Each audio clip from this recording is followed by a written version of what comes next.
Hello दोस्तों, हम सभी की जिंदगी में ऐसे लोग होते हैं जो हमें समझ नहीं आते। कभी कभी कोई हमें बिना कहे ही किसी चीज के लिए तैयार कर लेता है, हमारी सोच को मोड़ देता है और हम खुद नहीं समझ पाते कि कब, कैसे और क्यों हमने किसी चीज के लिए हाँ कह दिया। क्या आपने कभी महसूस किया है कि कोई आपके डिसीजंस को सीक्रेटली इन्फ्लुएंस कर रहा है? क्या कभी ऐसा हुआ है कि किसी ने आपकी इमोशंस का ऐसा इस्तेमाल किया कि आप अपनी ही जिंदगी में बेबस महसूस करने लगे? Welcome to the world of dark psychology, एक ऐसी दुनिया जहां इंसानी दिमाग को इस तरह समझा और मैनिपुलेट किया जाता है कि इंसान को खुद ही एहसास नहीं होता कि वह एक इनविजिबल ट्रैप में फंस चुका है। एमी ब्राउन की किताब dark psychology, secrets and manipulation इसी रहस्यमयी दुनिया के बारे में बात करती है। यह किताब उन छिपे हुए साइकोलॉजिकल टेक्निक्स और स्ट्रेटजीज को सामने लाती है जिनका इस्तेमाल दुनिया के सबसे चालाक और चालबाज लोग करते हैं, चाहे वह पॉलिटिशियंस हों, सेल्स एक्सपर्ट्स हों या फिर वो लोग जो सिर्फ अपने सेल्फिश मोटिव्स के लिए दूसरों के दिमाग से खेलते हैं। इस वीडियो में हम इस किताब का डीप एनालिसिस करेंगे, इसकी हर स्ट्रैटेजी को डिकोड करेंगे और आपको यह समझाएंगे कि कैसे लोग आपकी साइकोलॉजी को हैक करके आपको अपनी मर्जी से चलाने की कोशिश करते हैं। लेकिन सिर्फ यही नहीं, हम ये भी जानेंगे कि आप खुद को इन चालाकियों से बचा कैसे सकते हैं। कई लोग ये समझते हैं कि मैनिपुलेशन सिर्फ मूवीज में दिखाया जाने वाला एक कॉन्सेप्ट है, लेकिन हकीकत में यह हमारे रोजमर्रा की जिंदगी में मौजूद है। हमारे ऑफिस पॉलिटिक्स में, हमारे रिलेशनशिप्स में, हमारी सोशल मीडिया इंटरैक्शंस में और यहां तक कि हमारे परिवार के कुछ डायनामिक्स में भी। डार्क साइकोलॉजी का असली खतरा यह है कि यह ज्यादातर लोगों को नजर नहीं आता। जो लोग इसे मास्टर कर लेते हैं वे दूसरों के दिमाग को अपनी मर्जी से मोड़ने की ताकत हासिल कर लेते हैं। इसीलिए यह जानना जरूरी हो जाता है कि आपको मैनिपुलेटेड होने से खुद को कैसे बचाना है। जब भी कोई आपसे कहता है कि तुम यह सोच ही नहीं सकते कि तुम्हारे साथ क्या हो रहा है, तो आपको सतर्क हो जाना चाहिए, क्योंकि अक्सर वही चीजें जो हमें नजर नहीं आती वही सबसे ज्यादा खतरनाक होती हैं। डार्क साइकोलॉजी का सबसे बड़ा सच यही है कि यह सब कुछ छिपकर बड़ी चालाकी से किया जाता है। यह एक साइलेंट वॉर है जहां वर्ड्स, इमोशंस और ह्यूमन माइंड ही सबसे बड़े हथियार होते हैं। तो क्या आप रेडी हैं इस मनोवैज्ञानिक रहस्य को जानने के लिए? क्या आप जानना चाहते हैं कि डार्क साइकोलॉजी के सीक्रेट्स क्या हैं और कैसे कुछ लोग आपकी जिंदगी को बिना आपकी इजाजत के कंट्रोल करने की कोशिश कर सकते हैं? अगर हां, तो इस वीडियो को अंत तक जरूर देखिए, क्योंकि इसमें हम न सिर्फ आपको इन मैनिपुलेटिव टैक्टिक्स के बारे में बताएंगे, बल्कि आपको इससे बचने के सबसे असरदार तरीके भी बताएंगे। तो चलिए डाइव करते हैं इस फैसिनेटिंग और रहस्यमयी दुनिया में और समझते हैं कि कैसे डार्क साइकोलॉजी हमारी सोच, हमारी भावनाओं और यहां तक कि हमारे एक्शंस को भी कंट्रोल कर सकती है। चैप्टर 1, डार्क साइकोलॉजी के सीक्रेट्स और स्ट्रेटजीज। क्या आपने कभी किसी ऐसे व्यक्ति से मुलाकात की है जो बिना कुछ कहे भी माहौल को अपने नियंत्रण में ले लेता है? क्या आपने कभी महसूस किया है कि कुछ लोग इतनी आसानी से दूसरों को इन्फ्लुएंस कर लेते हैं कि सामने वाले को यह तक पता नहीं चलता कि वह उनकी मर्जी से नहीं, बल्कि उनके दिमाग के जाल में फंसकर निर्णय ले रहा है?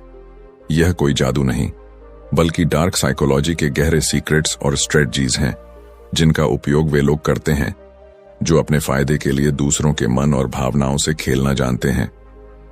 डार्क साइकोलॉजी वह कला है जिसमें मनोवैज्ञानिक तकनीकों का उपयोग करके किसी के सोचने, महसूस करने और निर्णय लेने के तरीके को बदला जाता है।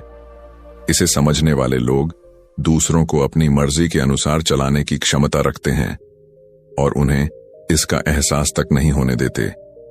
यह एक ऐसी शक्ति है जिसे सही व्यक्ति एथिकल तरीके से इस्तेमाल कर सकता है, लेकिन गलत व्यक्ति इसे अपने स्वार्थ के लिए एक खतरनाक हथियार की तरह इस्तेमाल कर सकता है।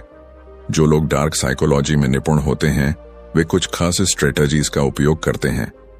पहली और सबसे महत्वपूर्ण रणनीति है इमोशनल मिररिंग। यह एक ऐसा तरीका है जिसमें मैनिपुलेटर सामने वाले की भावनाओं, हाव भाव और सोचने के तरीके को सटल रूप से कॉपी करता है। जब कोई आपके हाव भाव, बोलने के अंदाज और व्यवहार को धीरे धीरे अपनाने लगता है, तो आपका अवचेतन मन उसे अपने जैसा मानने लगता है। इससे आपके भीतर उस व्यक्ति के प्रति एक अनजाना विश्वास पैदा हो जाता है और यहीं से मैनिपुलेशन की शुरुआत होती है। एक और शक्तिशाली रणनीति है फियर बेस्ड कंट्रोल। इंसान का दिमाग स्वाभाविक रूप से डर से प्रभावित होता है। जब हमें किसी चीज का डर होता है तो हम उसे टालने के लिए कुछ भी करने को तैयार रहते हैं। डार्क साइकोलॉजी का उपयोग करने वाले लोग इस डर का फायदा उठाते हैं। वे सटली ऐसे शब्दों और विचारों का इस्तेमाल करते हैं जो आपके दिमाग में अनिश्चितता और भय पैदा करें। वे यह दिखाते हैं कि अगर आपने उनकी बात नहीं मानी तो कुछ बुरा हो सकता है।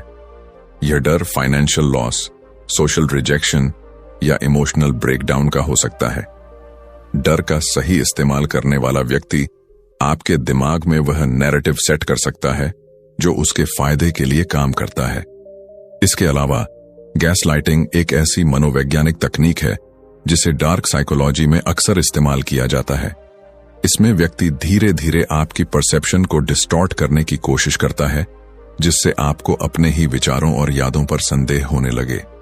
आपको यह महसूस होने लगता है कि शायद आप ही गलत हैं और सामने वाला सही है।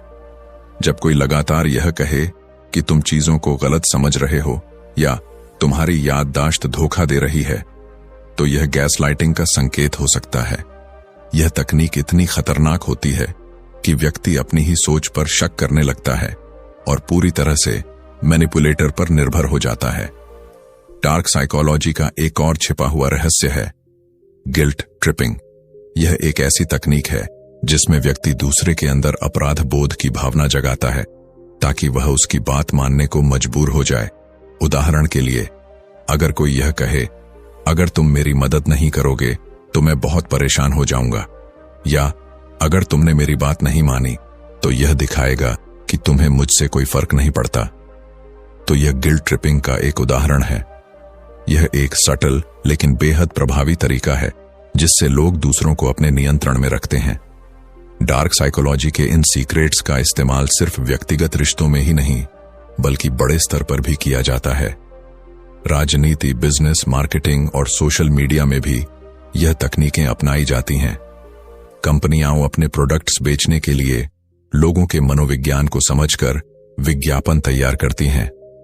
वे स्कैरसिटी का डर दिखाती हैं, लिमिटेड टाइम ऑफर या स्टॉक रनिंग आउट फास्ट, जिससे ग्राहक इंपल्स में आकर तुरंत निर्णय लेते हैं। इसी तरह कई नेता जनता के इमोशंस को कंट्रोल करके अपनी रणनीतियों को सफल बनाते हैं। डार्क साइकोलॉजी की सबसे खतरनाक तकनीकों में से एक है आइसोलेशन टेक्निक। इसमें मैनिपुलेटर धीरे धीरे अपने शिकार को बाकी दुनिया से दूर करता है ताकि वह पूरी तरह से उसके कंट्रोल में आ जाए। वह यह महसूस कराता है कि बाकी लोग भरोसेमंद नहीं हैं, सिर्फ वही व्यक्ति सही है। जब कोई व्यक्ति अकेला महसूस करता है तो वह मैनिपुलेटर की बातों पर और अधिक निर्भर हो जाता है। यह तकनीक अब्यूजिव रिलेशनशिप्स और कल्ट्स में अक्सर देखी जाती है। यह सब जानकर शायद आपको लग रहा होगा कि डार्क साइकोलॉजी का उपयोग केवल बुरे लोग करते हैं, लेकिन सच्चाई यह है कि यह सिर्फ एक मनोवैज्ञानिक टूल है जिसे कोई भी सही या गलत तरीके से इस्तेमाल कर सकता है। यदि आप इन तकनीकों को पहचानना सीख जाएं, तो आप न केवल दूसरों की मैनिपुलेशन से बच सकते हैं बल्कि खुद को मेंटली स्ट्रांग भी बना सकते हैं। अब सवाल यह उठता है, क्या आप इन रणनीतियों को पहचानने में सक्षम हैं? क्या आप जानते हैं कि कोई आपके साथ इन टेक्निक्स का इस्तेमाल कर रहा है? और सबसे महत्वपूर्ण बात, क्या आप खुद को इससे बचाने के लिए तैयार हैं? डार्क साइकोलॉजी के रहस्यों को जानना सिर्फ इसलिए जरूरी नहीं है कि आप दूसरों को कंट्रोल कर सकें, बल्कि इसलिए भी कि आप खुद को कंट्रोल करना सीखें। जब आप इन गहरी मानसिक चालों को समझ लेते हैं, तो कोई भी आपको आसानी से मैनिपुलेट नहीं कर सकता।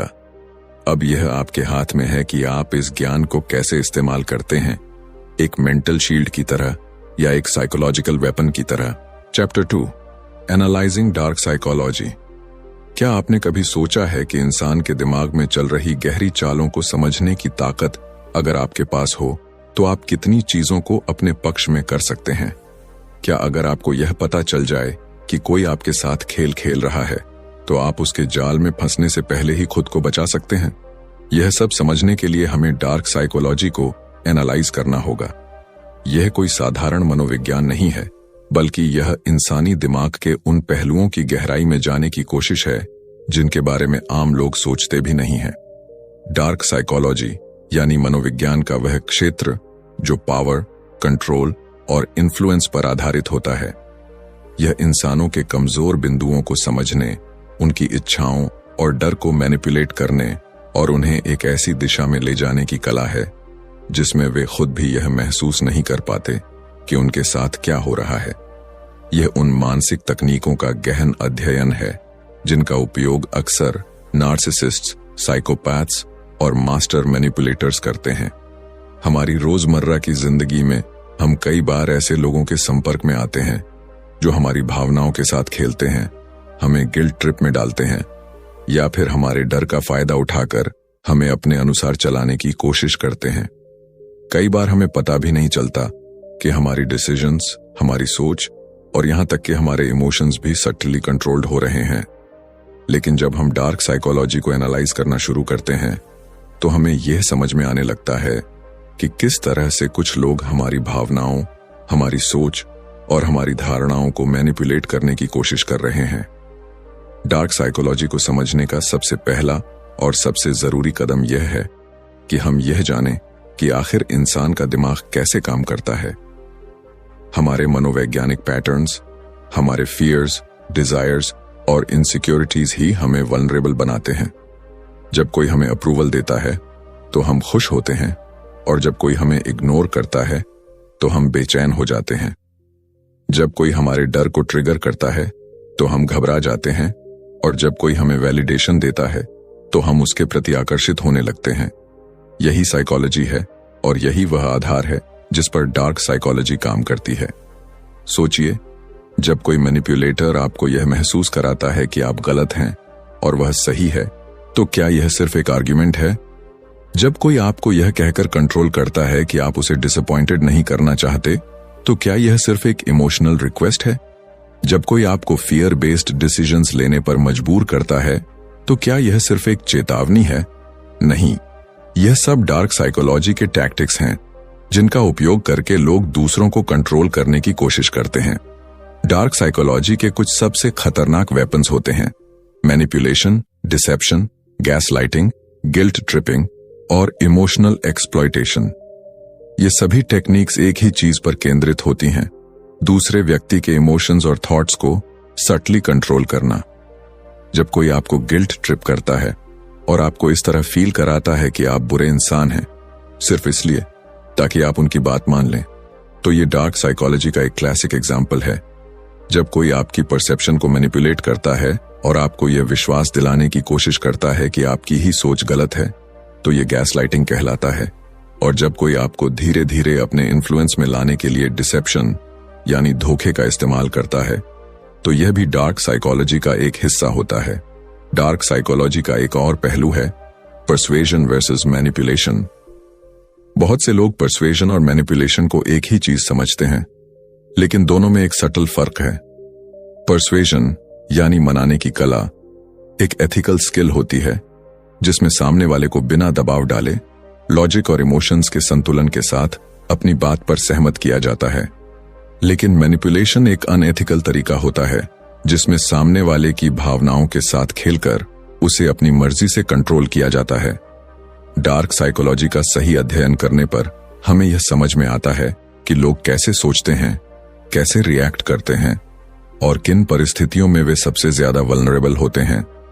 इस ज्ञान को हासिल करने का मतलब यह नहीं है कि हम इसे गलत तरीके से इस्तेमाल करें, बल्कि इसका सही उपयोग हमें सेल्फ डिफेंस में मदद कर सकता है। जब हमें यह पता चल जाता है कि कोई व्यक्ति हमारी भावनाओं के साथ खेल रहा है, तो हम सचेत हो जाते हैं और उस जाल में फंसने से बच सकते हैं। इस अध्याय का सबसे बड़ा सवाल यही है, क्या आप जानते हैं कि आप भी अपनी जिंदगी में कभी ना कभी डार्क साइकोलॉजी के किसी न किसी टेक्निक का शिकार हो चुके हैं? क्या आपको कभी ऐसा महसूस हुआ है कि आपकी डिसीजंस आपके खुद के नहीं थे, बल्कि किसी ने सटल तरीके से आपको उन्हें लेने के लिए मजबूर कर दिया? क्या आप कभी ऐसे टॉक्सिक रिलेशनशिप्स में रहे हैं जहां आपको गैसलाइटिंग या गिल्ट ट्रिपिंग का शिकार बनाया गया हो? डार्क साइकोलॉजी को एनालाइज करना एक तरह से खुद को मानसिक रूप से मजबूत बनाना है। यह सिर्फ मैनिपुलेशन को समझने का विज्ञान नहीं है, बल्कि यह एक मेंटल आर्मर है जो आपको उन लोगों से बचा सकता है जो आपकी भावनाओं के साथ खेलना चाहते हैं। जब आप डार्क साइकोलॉजी के पैटर्न्स को पहचानना सीख जाते हैं तो आप किसी के भी साइकोलॉजिकल गेम्स में फंसने से बच सकते हैं। आप अपनी मेंटल स्ट्रेंथ को बढ़ा सकते हैं और अपने जीवन के डिसीजंस को ज्यादा कॉन्शियस तरीके से ले सकते हैं। अब यह आप पर निर्भर करता है, क्या आप दूसरों के हाथों में एक पपेट की तरह रहना चाहेंगे या आप अपने दिमाग की ताकत को पहचान कर खुद के लिए एक मजबूत मेंटल शील्ड तैयार करेंगे। Chapter 3, the art of manipulation. क्या आपने कभी सोचा है कि कुछ लोग इतनी आसानी से दूसरों को अपनी बात मनवाने में कैसे सफल हो जाते हैं? वे बिना किसी जोर जबरदस्ती के, बिना कोई जबरदस्त तर्क दिए, सिर्फ शब्दों और हाव भाव के जरिए सामने वाले की सोच और निर्णयों को अपने अनुसार मोड़ देते हैं। यह सब सिर्फ एक कला का नतीजा है, मैनिपुलेशन। मैनिपुलेशन सिर्फ एक मनोवैज्ञानिक तकनीक नहीं है, बल्कि यह एक खेल है जो इंसानों की भावनाओं, उनके डर, उनकी इच्छाओं और उनकी असुरक्षाओं पर खेला जाता है। एक कुशल मैनिपुलेटर वह होता है जो सामने वाले के सबकॉन्शियस माइंड तक पहुंचकर उसे ऐसा महसूस कराता है कि वह खुद ही उस निर्णय तक पहुंचा है, जबकि असल में हर कदम उसकी योजना के मुताबिक उठाया गया होता है। सोचिए, जब कोई आपसे कहता है, अगर तुम मुझसे प्यार करते हो तो तुम ये करोगे, तो यह प्यार की मांग है या एक चालाकी से घड़ी गई मानसिक चाल? जब कोई आपको गिल्ट महसूस कराता है कि आपने उनकी मदद नहीं की, भले ही आपके पास सही कारण थे, तो यह सिर्फ एक सीधा सा अनुरोध था या एक मनोवैज्ञानिक जाल? जब कोई अपने शब्दों के माध्यम से आपको यह विश्वास दिला देता है कि आपकी ही सोच गलत है और वे सही हैं, तो यह सिर्फ एक बहस थी या दिमाग से खेला गया एक सटल अटैक? मैनिपुलेशन की जड़ें हमारी भावनाओं में गहराई से ढसी होती हैं। इंसान एक भावनात्मक प्राणी है। हम सभी प्यार, सम्मान, सुरक्षा और स्वीकृति चाहते हैं, और जब कोई इन भावनाओं को अपने नियंत्रण में ले आता है, तब वह हमें अपने अनुसार मोड़ सकता है।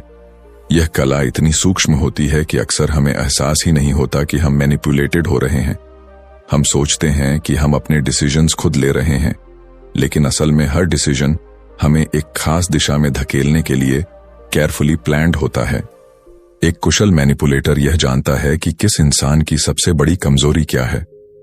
कुछ लोगों को वैलिडेशन की जरूरत होती है, कुछ को डराया जा सकता है, कुछ को गिल्ट में डुबोकर कंट्रोल किया जा सकता है, और कुछ को ऐसी परिस्थितियों में फंसाकर मैनिपुलेटेड किया जा सकता है जहां उनके पास कोई और रास्ता ही न बचे।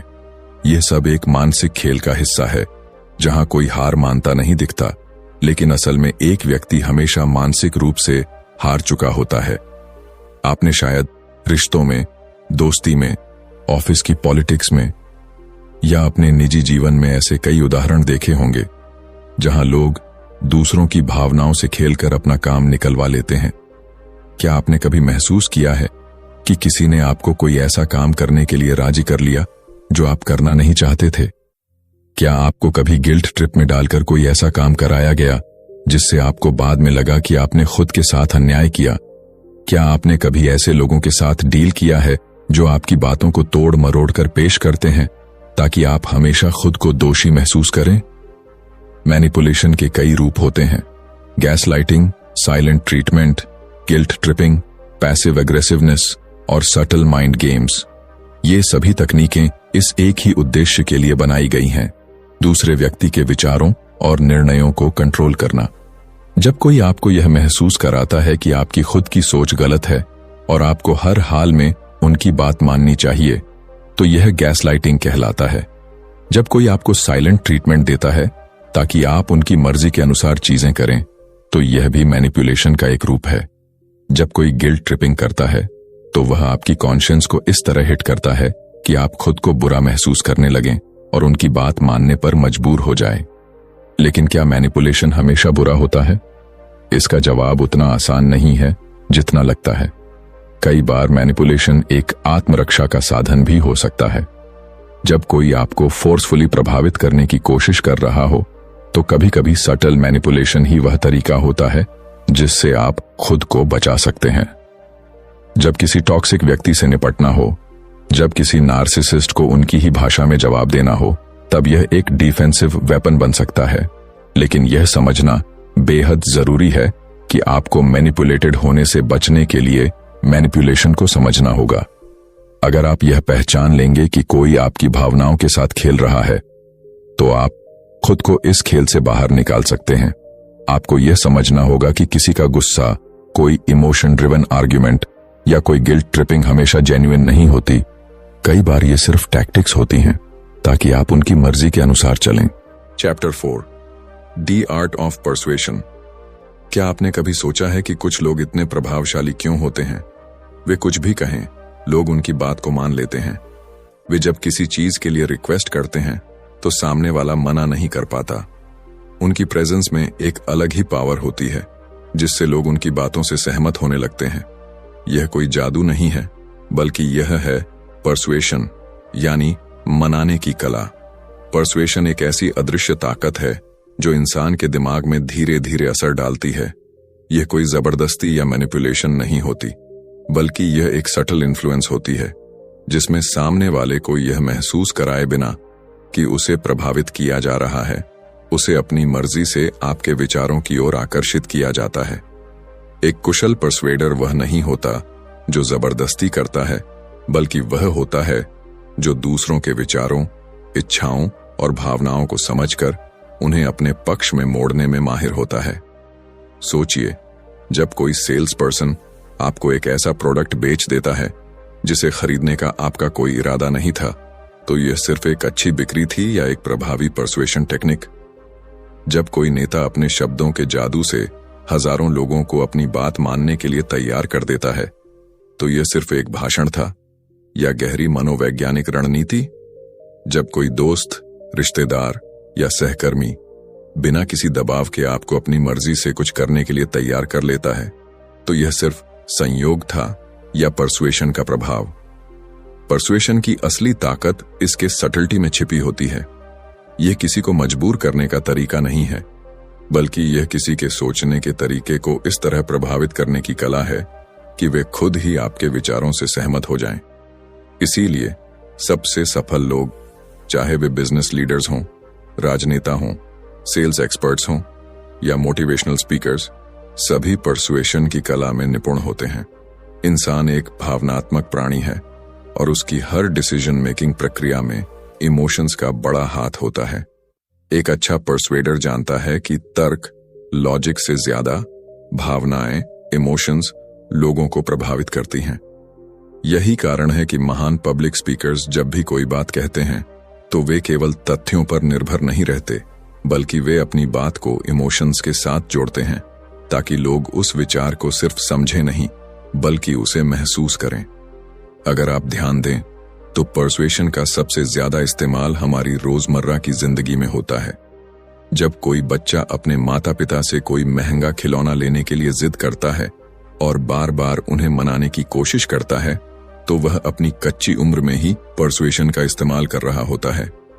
जब कोई बॉस अपने कर्मचारी को ओवरटाइम करने के लिए तैयार कर लेता है बिना किसी ऑफिशियल ऑर्डर के, तो वह परसुएशन का खेल खेल रहा होता है। जब कोई प्रेमी या प्रेमिका अपने पार्टनर को किसी खास निर्णय के लिए मनाने की कोशिश करता है, तो वह भी इस कला का इस्तेमाल कर रहा होता है। लेकिन परसुएशन और मैनिपुलेशन में बारीक फर्क होता है। मैनिपुलेशन में सामने वाले की भावनाओं से खेलकर उसे मजबूर किया जाता है, जबकि परसुएशन में उसे एक वैकल्पिक दृष्टिकोण दिखाकर उसकी सोच को जेंटली गाइड किया जाता है। एक कुशल परसुएडर कभी भी गिल्ट ट्रिप या फियर टैक्टिक्स का सहारा नहीं लेता, बल्कि वह यह समझता है कि सामने वाले को क्या चाहिए और उसकी जरूरतों को ध्यान में रखते हुए अपनी बात इस तरह रखता है कि वह खुद ब खुद सहमत हो जाए। परसुएशन की सबसे बड़ी ताकत यह है कि यह एक इनविजिबल फोर्स की तरह काम करता है। इसे सही तरीके से इस्तेमाल किया जाए तो यह किसी की भी सोच को मोड़ सकता है। क्या आपने कभी गौर किया है कि बड़े बड़े ब्रांड्स अपने विज्ञापनों में सिर्फ प्रोडक्ट के फीचर्स नहीं दिखाते, बल्कि वे हमारी भावनाओं को टारगेट करते हैं। एक परफ्यूम एड में आपको सिर्फ परफ्यूम नहीं दिखाया जाता, बल्कि आपको यह एहसास कराया जाता है कि इसे लगाने से आप ज्यादा आकर्षक और कॉन्फिडेंट महसूस करेंगे। एक कार का विज्ञापन सिर्फ कार के स्पेसिफिकेशंस पर फोकस नहीं करता, बल्कि यह आपके अंदर लग्जरी, एडवेंचर और पावर की भावना जगाता है। यही पर्सुएशन की असली ताकत है। यह किसी चीज को इस तरह पेश करना कि लोग उसे सिर्फ देखें नहीं, बल्कि उसके साथ जुड़ाव महसूस करें। अब सवाल यह उठता है कि क्या पर्सुएशन को सीखा जा सकता है? और जवाब है बिल्कुल। यह कोई जन्मजात गुण नहीं है, बल्कि एक सीखी जाने वाली स्किल है। यदि आप इसे समझ लें तो आप अपनी पर्सनल और प्रोफेशनल लाइफ में इसे एक पावरफुल टूल की तरह इस्तेमाल कर सकते हैं। चैप्टर 5, खुद को डार्क साइकोलॉजी से सुरक्षित कैसे रखें। क्या आपने कभी ऐसा महसूस किया है कि कोई व्यक्ति आपको धीरे धीरे कंट्रोल कर रहा है, लेकिन आप यह समझ नहीं पा रहे कि यह हो कैसे रहा है? क्या आपको कभी ऐसा लगा है कि कोई आपकी भावनाओं से खेल रहा है, आपको गिल्ट ट्रिप कर रहा है, या आपको अपनी मर्जी से मैनिपुलेट कर रहा है? अगर हां, तो यह जानना जरूरी है कि आप खुद को डार्क साइकोलॉजी के प्रभाव से कैसे बचा सकते हैं। ये कोई मामूली बात नहीं है, क्योंकि कई बार हम इस मानसिक खेल को पहचान भी नहीं पाते और धीरे धीरे उसके शिकार बनते चले जाते हैं। डार्क साइकोलॉजी का सबसे खतरनाक पहलू यह है कि यह आमतौर पर इतनी सटल होती है कि हमें इसका एहसास ही नहीं होता। यह किसी के शब्दों में छिपी होती है, उनकी टोन में, उनकी बॉडी लैंग्वेज में, और कई बार तो सिर्फ उनकी मौजूदगी में भी। जो लोग इस कला में माहिर होते हैं, वे अपने शिकार को यह महसूस तक नहीं होने देते कि उनके साथ मैनिपुलेशन हो रही है। लेकिन अगर आप इन टेक्निक्स को पहचानना और खुद को सुरक्षित रखना सीख जाते हैं, तो कोई भी आपको आसानी से कंट्रोल नहीं कर सकता। खुद को डार्क साइकोलॉजी से बचाने का सबसे पहला और सबसे जरूरी कदम है सेल्फ अवेयरनेस। अगर आपको अपनी भावनाओं, अपनी सोच और अपनी रिएक्शंस की गहरी समझ होगी, तो कोई भी आपको आसानी से मैनिपुलेट नहीं कर पाएगा। अक्सर मैनिपुलेटिव लोग दूसरों की इनसिक्योरिटीज को टारगेट करते हैं। वे जानना चाहते हैं कि आपको किस चीज की सबसे ज्यादा परवाह है, आपका सबसे बड़ा डर क्या है, और कौन सी चीज आपको सबसे ज्यादा इमोशनली वल्नरेबल बनाती है। अगर आप खुद को अच्छी तरह से जानते हैं और अपनी कमजोरियों को एक्सेप्ट करते हैं, तो आप दूसरों को उन कमजोरियों का फायदा नहीं उठाने देंगे। अगला कदम है इमोशनल बाउंड्रीज बनाना। बहुत से लोग इसलिए मैनिपुलेट होते हैं क्योंकि वे अपनी इमोशनल बाउंड्रीज को डिफाइन नहीं कर पाते। उन्हें यह नहीं पता होता कि कब उन्हें किसी की बात को सीरियसली लेना चाहिए और कब उन्हें अपनी एनर्जी को बचाना चाहिए। एक मैनिपुलेटर हमेशा यह चाहेगा कि आप अपनी बाउंड्रीज को भूल जाएं और उनके अकॉर्डिंग एक्ट करें। वे गिल्ट ट्रिपिंग का सहारा लेंगे, आपको ऑब्लिगेटेड महसूस कराएंगे और कई बार आपकी ही भावनाओं को आपके खिलाफ इस्तेमाल करेंगे। अगर आप अपनी बाउंड्रीज को मजबूत बना लेते हैं और नो कहना सीख जाते हैं, तो आप खुद को इन मानसिक खेलों से बचा सकते हैं। इसके बाद आता है क्रिटिकल थिंकिंग और लॉजिकल एनालिसिस।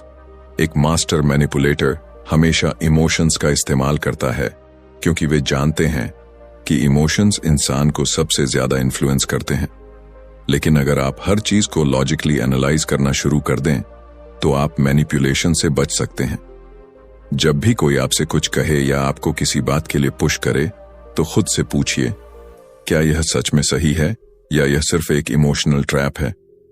कई बार सिर्फ इतना सोचने भर से ही हम मैनिपुलेशन के जाल से बच सकते हैं।